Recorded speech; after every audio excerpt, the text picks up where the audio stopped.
बीरबल और समझदार गधे की अनोखी कहानी का खुलासा।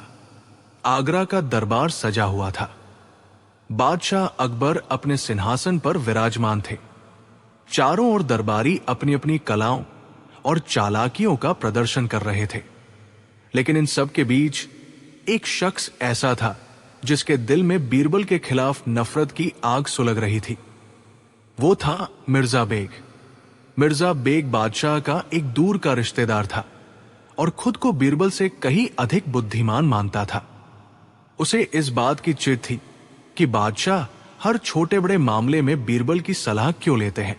उस दिन मिर्जा बेग ने एक अनोखा खेल खेलने की योजना बनाई। वो दरबार के बीचों बीच आया और बोला, जहां पना, बीरबल की बुद्धिमानी का लोहा तो पूरी दुनिया मानती है, लेकिन क्या बीरबल साहब एक जानवर को, खास तौर पर एक गधे को इंसान जैसी समझदारी सिखा सकते हैं? क्या वे एक गधे को इस काबिल बना सकते हैं कि वो दरबार में आकर न्याय कर सके? अकबर चौंक गए। उन्होंने मुस्कुराते हुए बीरबल की ओर देखा और पूछा, बीरबल, मिर्जा साहब की चुनौती बड़ी अजीब है। क्या तुम एक गधे को समझदार बना सकते हो? बीरबल भांप गए कि यह मिर्जा बेग की कोई नई चाल है। उन्होंने शांत रहकर जवाब दिया, जहां पनाह, खुदा की बनाई हर चीज में अक्ल होती है, बस उसे निखारने की जरूरत है। अगर मुझे समय और साधन दिए जाएं, तो मैं एक गधे को भी समझदार साबित कर सकता हूं। मिर्जा बेग ने फौरन शर्त रखी, ठीक है, अगर बीरबल 3 महीने के अंदर एक गधे को पढ़ा लिखा और अन्याय करने वाला बना दे, तो मैं उन्हें अपना उस्ताद मान लूंगा। लेकिन अगर वे असफल रहे तो उन्हें अपना पद छोड़ना होगा और आगरा छोड़कर जाना होगा। बीरबल ने चुनौती स्वीकार कर ली। उन्होंने 500 स्वर्ण मुद्राएं और 3 महीने का समय मांगा। अगले ही दिन बीरबल ने बाजार से एक सबसे सुस्त और अड़ियल गधा खरीदा। उसका नाम रखा गया लल्लू। पूरे आगरा में यह खबर जंगल की आग की तरह फैल गई। लोग बीरबल का मजाक उड़ाने लगे। देखो, बीरबल का दिमाग घास चरने चला गया है, अब वो गधे को कुरान और वेद पढ़ाएगा। मिर्जा बेग खुशी से फूला नहीं समा रहा था। उसने बीरबल के घर के बाहर अपने जासूस तैनात कर दिए ताकि वो देख सके कि बीरबल आखिर कर क्या रहे हैं। लेकिन बीरबल बड़े चालाक थे। उन्होंने अपने घर के बगीचे में एक ऊंचा घेरा बनाया और गधे को वहीं रखने लगे। वे रोज एक बड़ी किताब लेकर गधे के सामने बैठ जाते। जासूसों ने देखा कि बीरबल किताब के पन्ने पलटते और गधा अपनी जीभ से पन्नों को चाटता। 2 महीने बीत गए। जासूसों ने खबर दी, हुजूर, बीरबल बस गधे के सामने किताब रखते हैं और गधा पन्ने पलटता रहता है, इसके अलावा कुछ नहीं हो रहा। मिर्जा बेग ने सोचा कि बीरबल अपनी हार निश्चित जानकर बस नाटक कर रहे हैं। सच्चाई यह थी कि बीरबल गधे को पढ़ा नहीं रहे थे, बल्कि उसे कंडीशन, अभ्यस्त कर रहे थे। बीरबल क्या करते थे? वे एक बड़ी किताब लेते और उसके हर 2 पन्नों के बीच गधे का पसंदीदा हरा चारा और अनाज छिपा देते। भूखा गधा खाना ढूंढने के लिए अपनी जीभ से पन्ने पलटना सीख गया। जब उसे पन्नों के बीच चारा मिलता तो वो खुश हो जाता। जिस दिन पन्नों के बीच चारा नहीं होता, गधा गुस्से में जोर जोर से रेंकने, ब्रेंग लगता। बीरबल ने गधे को इस तरह तैयार किया था कि वो पूरी किताब पलट डालेगा और अंत में शोर मचाएगा। लेकिन असली खेल तो न्याय करने का था। इसके लिए बीरबल ने एक और गुप्त योजना बनाई थी। 3 महीने पूरे हुए। आगरा का दरबार खचाखच भरा था। विदेशी राजदूत भी इस अनोखे तमाशे को देखने आए थे। मिर्जा बेग के चेहरे पर विजयी मुस्कान थी। अकबर ने पूछा, बीरबल, क्या लल्लू गधा अब समझदार हो गया है? क्या वो पढ़ सकता है? बीरबल ने गर्व से कहा, जी जहांपनाह, लल्लू न केवल पढ़ सकता है, बल्कि वो ये भी बता सकता है कि कौन इंसान सच बोल रहा है और कौन झूठ। मिर्जा बेग जोर से हंसा, तो देर किस बात की? पेश किया जाए उस महान विद्वान गधे को। लल्लू गधे को दरबार में लाया गया। वो रेशमी कपड़ों और गहनों से सजा हुआ था। बीरबल ने एक बड़ी मेज पर एक विशाल पुस्तक रखी। बीरबल ने गधे के कान में कुछ फुसफुसाया और किताब उसके सामने खोल दी। लल्लू ने तुरंत अपनी जीभ से पन्ने पलटने शुरू किए। वो एक एक पन्ना बड़ी सावधानी से पलट रहा था, जैसे कुछ पढ़ रहा हो। पूरा दरबार सन्न रह गया। जब किताब के सारे पन्ने खत्म हो गए और लल्लू को उसके बीच चारा नहीं मिला, जैसा कि बीरबल ने उस दिन जानबूझकर नहीं रखा था, तो लल्लू ने सिर ऊपर उठाकर जोर से 3 बार रेंका, ढेंचू ढेंचू ढेंचू। अकबर ने हैरान होकर पूछा, बीरबल, इसने क्या कहा? बीरबल ने गंभीरता से जवाब दिया, जहां पनाह, यह कह रहा है कि इसने पूरी किताब पढ़ ली है, लेकिन जो बात इसे जाननी थी वो इस किताब में नहीं लिखी है। मिर्जा बेग चिल्लाया, ये तो सिर्फ शोर मचा रहा है, इसमें समझदारी कहाँ है? असली परीक्षा तो तब होगी जब ये न्याय करेगा। बीरबल ने कहा, ठीक है जहां पनाह, कल रात शाही खजाने से कीमती हीरों का एक हार चोरी हुआ था। कोतवाली उसे ढूंढने में नाकाम रही है। चलिए, आज लल्लू गधा ही चोर को पकड़ेगा। अकबर थोड़े असमंजस में थे, लेकिन उन्होंने बीरबल को अनुमति दे दी। बीरबल ने खजाने के 5 मुख्य रक्षकों और संदिग्ध दरबारियों, जिनमें मिर्जा बेग भी शामिल था, क्योंकि बीरबल उसे सबक सिखाना चाहते थे, को एक कतार में खड़ा कर दिया। बीरबल ने लल्लू गधे को एक अंधेरे कमरे में बांध दिया। उन्होंने घोषणा की, इस गधे की पूंछ में एक जादुई गुण है। यह गधा अल्लादीन के चिराग जैसा समझदार है। आप सबको एक एक करके इस अंधेरे कमरे में जाना है और गधे की पूंछ पकड़कर कहना है, मैंने चोरी नहीं की। अगर आप सच्चे हैं तो गधा शांत रहेगा, लेकिन जैसे ही चोर इसकी पूंछ छुएगा, ये गधा उसे लात मार देगा और जोर जोर से चिल्लाने लगेगा। एक एक करके सभी संदिग्ध कमरे के अंदर गए और बाहर आए। गधा बिल्कुल शांत रहा। मिर्जा बेग भी अंदर गया और मुस्कुराते हुए बाहर आया। जब सब बाहर आ गए तो मिर्जा बेग ने मजाक उड़ाया, देखा बीरबल, तुम्हारा गधा तो फुस हो गया, उसने किसी को नहीं पकड़ा।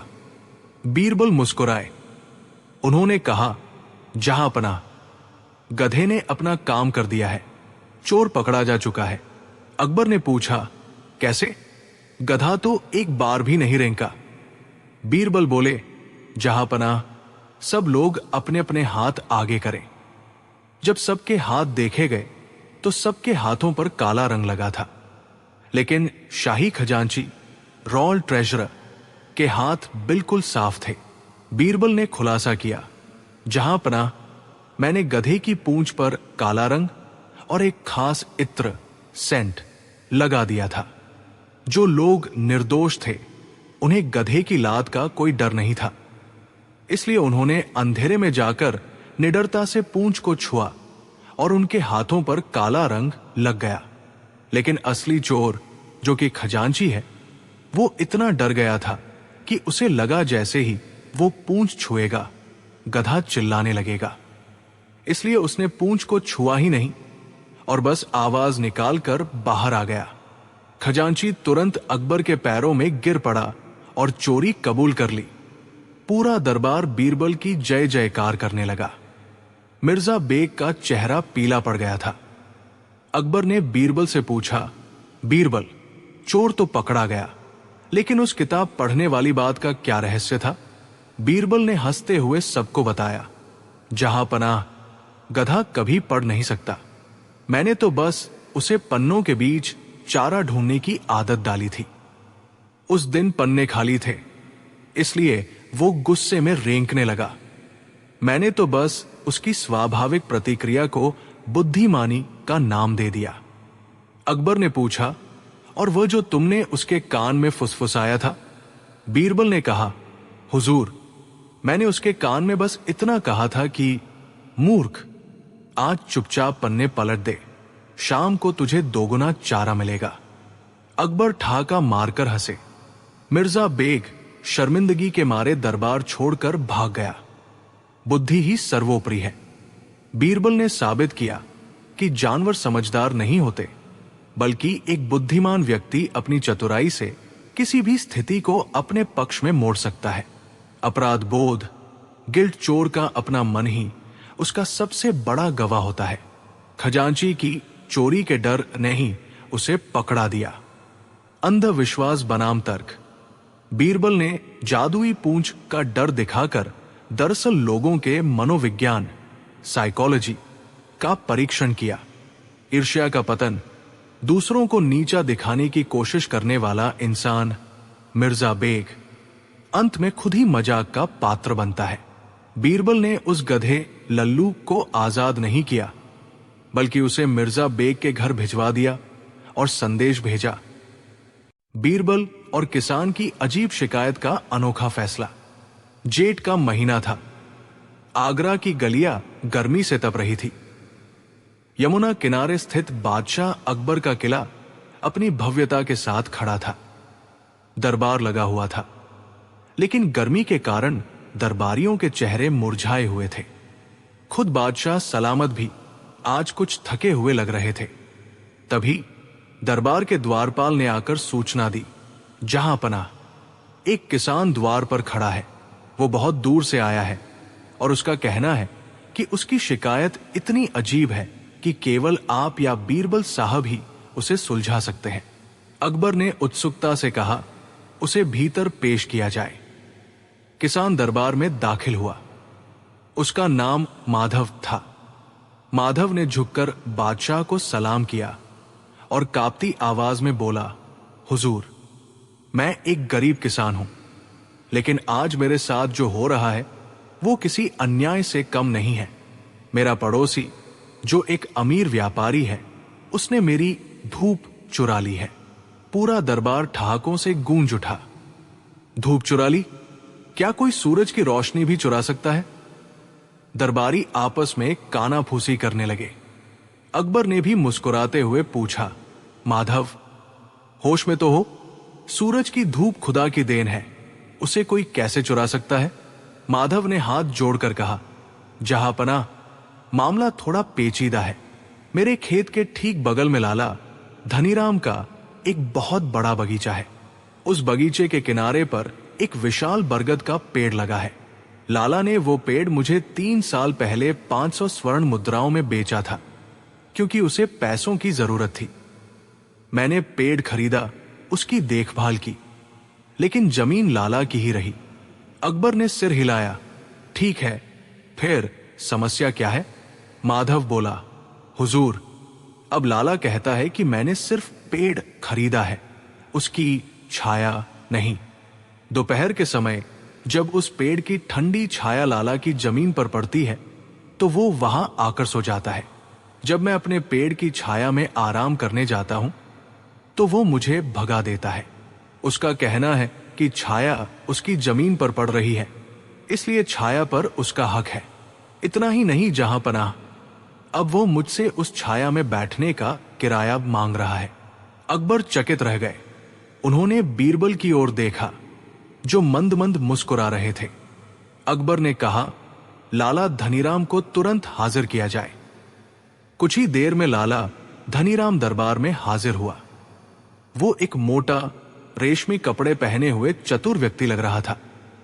अकबर ने पूछा, धनीराम, क्या यह सच है कि तुमने माधव को पेड़ बेचा है, लेकिन उसे उसकी छाया का उपयोग नहीं करने दे रहे? धनीराम बड़े आत्मविश्वास से बोला, जी जहांपनाह, न्याय का सिद्धांत यही कहता है। मैंने माधव को लकड़ी, फल और पत्ते बेचे थे। मैंने अपनी जमीन नहीं बेची। अब कानूनन सूरज की रोशनी जब उस पेड़ पर पड़ती है और छाया मेरी जमीन पर उतरती है तो उस छाया का मालिक मैं हुआ। अगर माधव को छाया चाहिए तो उसे मेरी जमीन का किराया देना होगा, या फिर वो अपनी छाया कहीं और ले जाए। दरबारी दंग रह गए। तर्क तो बड़ा ठोस था। अगर जमीन धनीराम की है तो उस पर पड़ने वाली हर चीज उसकी हुई। अकबर सोच में पड़ गए।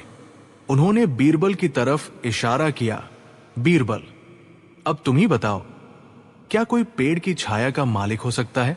बीरबल अपनी जगह से उठे और बोले, जहांपनाह, मामला वाकई गंभीर है। मुझे इस स्थान का निरीक्षण करना होगा जहां ये पेड़ लगा है। मैं कल सुबह अपनी रिपोर्ट दूंगा। अगले दिन बीरबल, अकबर और कुछ सिपाही उस खेत पर पहुंचे। दोपहर का समय था। सूरज सिर पर था और बरगद की विशाल छाया जमीन पर फैल रही थी।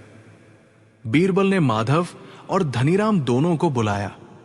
बीरबल ने धनीराम से पूछा, लाला जी, क्या आप अपने दावे पर कायम हैं कि ये छाया आपकी है, क्योंकि ये आपकी जमीन पर पड़ रही है? धनीराम खुशी खुशी बोला, बिल्कुल बीरबल साहब, जमीन मेरी तो छाया भी मेरी। बीरबल ने मुस्कुराते हुए कहा, ठीक है, तो फिर माधव, चूंकि तुमने पेड़ खरीदा है तो पेड़ तुम्हारा हुआ, और चूंकि छाया धनीराम की जमीन पर पड़ रही है तो छाया धनीराम की हुई। माधव का चेहरा लटक गया। उसे लगा कि बीरबल भी अमीर व्यापारी का पक्ष ले रहे हैं, लेकिन बीरबल की चाल अभी शुरू हुई थी। बीरबल ने अचानक अपनी आवाज कड़क की और कहा, चूंकि यह तय हो गया है कि छाया लाला धनीराम की संपत्ति है, इसलिए अब लाला को एक जिम्मेदारी निभानी होगी। धनीराम चौंक गया। कैसी जिम्मेदारी हुजूर? बीरबल बोले, देखो लाला, जैसे जैसे सूरज ढलेगा ये छाया तुम्हारी जमीन से बाहर निकलकर सड़क पर और माधव के घर की तरफ बढ़ेगी। कानून के अनुसार जब तुम्हारी छाया माधव की दीवार पर या उसकी फसल पर पड़ेगी तो तुम माधव की संपत्ति पर अतिक्रमण, ट्रेसपासिंग करोगे। धनीराम के माथे पर पसीना आने लगा। बीरबल आगे बोले, और सुनो, जैसे ही रात होगी ये छाया गायब हो जाएगी। इसका मतलब है कि तुमने अपनी संपत्ति छाया को संभाल कर नहीं रखा, और कल सुबह जब सूरज उगेगा तो तुम्हारी छाया पश्चिम की ओर माधव के पूरे खेत को ढक लेगी। बीरबल ने अकबर की ओर मुड़कर कहा, जहांपनाह, मेरा फैसला यह है कि चूंकि छाया धनीराम की निजी संपत्ति है, इसलिए वो इसे माधव के खेत पर नहीं डाल सकता। अगर धनीराम की छाया माधव की एक भी फसल के ऊपर पड़ी तो धनीराम को हर मिनट के हिसाब से माधव को एक स्वर्ण मुद्रा हर्जाना देना होगा। या तो लाला अपनी छाया को अपनी जमीन के अंदर समेट कर रखे, या फिर हर्जाना भरने के लिए तैयार रहे। धनीराम के पैरों तले जमीन खिसक गई। वो हकलाते हुए बोला, लेकिन बीरबल साहब, मैं छाया को कैसे रोक सकता हूं? सूरज तो घूमेगा ही और छाया भी उसके साथ चलेगी। बीरबल ने कड़क कर कहा, यही तो तुम्हारी समस्या है लाला। अगर तुम छाया के मालिक बनना चाहते हो तो उसे नियंत्रित करना भी सीखो। तुम माधव को छाया में बैठने से रोकते हो तो माधव को भी हक है कि वह तुम्हारी छाया को अपनी फसल पर पड़ने से रोके। तुम्हारी छाया उसकी फसलों की धूप रोक रही है, जिससे उसका नुकसान हो रहा है। अकबर बीरबल की इस चतुराई को देखकर गदगद हो गए। उन्होंने कहा, वाह बीरबल, क्या कमाल का फैसला है। अब धनीराम बुरी तरह फंस चुका था। अगर वो कहता कि छाया उसकी है तो उसे भारी जुर्माना देना पड़ता, क्योंकि छाया तो हर पल अपनी जगह बदलती है। लाला धनीराम तुरंत माधव के पैरों में गिर पड़ा। मुझे माफ कर दो भाई, मुझे अपनी गलती का एहसास हो गया है। छाया तो कुदरत की है, इस पर किसी का हक नहीं। बीरबल ने कहा, इतनी जल्दी नहीं लाला। तुमने माधव को परेशान किया, उससे पैसे की मांग की और दरबार का समय बर्बाद किया। अब तुम्हें दंड के रूप में माधव को 1000 स्वर्ण मुद्राएं देनी होंगी, और ये लिखित में देना होगा कि उस पेड़ और उसकी छाया पर अब से केवल माधव का अधिकार होगा, भले ही वो तुम्हारी जमीन पर पड़े। धनीराम ने कांपते हाथों से स्वर्ण मुद्राएं निकाली और माधव को दे दी। माधव की आंखों में खुशी के आंसू थे। जब सब वापस दरबार की ओर लौट रहे थे तो अकबर ने बीरबल से पूछा, बीरबल, तुमने उसे छाया के अतिक्रमण में कैसे फंसाया? ये विचार तुम्हारे दिमाग में कैसे आया?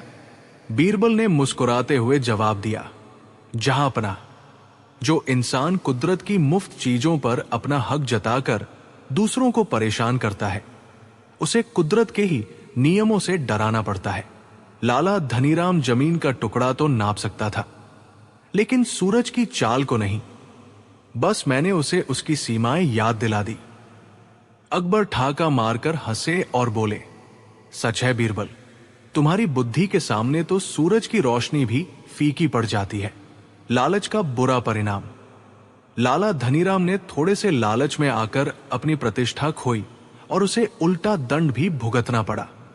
कुदरत पर सबका हक। हवा, धूप, पानी और छाया जैसी प्राकृतिक चीजों पर किसी का निजी अधिकार नहीं हो सकता। जो इन पर कब्जा करने की कोशिश करता है वो अंत में मूर्ख ही साबित होता है। बुद्धि ही सबसे बड़ा हथियार है। कठिन से कठिन और अजीब दिखने वाली समस्याओं का समाधान शारीरिक बल से नहीं, बल्कि शांत दिमाग और तर्क, लॉजिक से किया जा सकता है।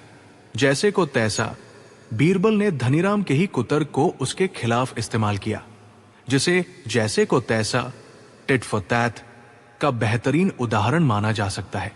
इस कहानी में माधव की मासूमियत और धनीराम की धूर्तता का जो टकराव दिखाया गया है वो समाज के हर दौर की सच्चाई है। बीरबल का ये फैसला आज के समय में भी ये सिखाता है कि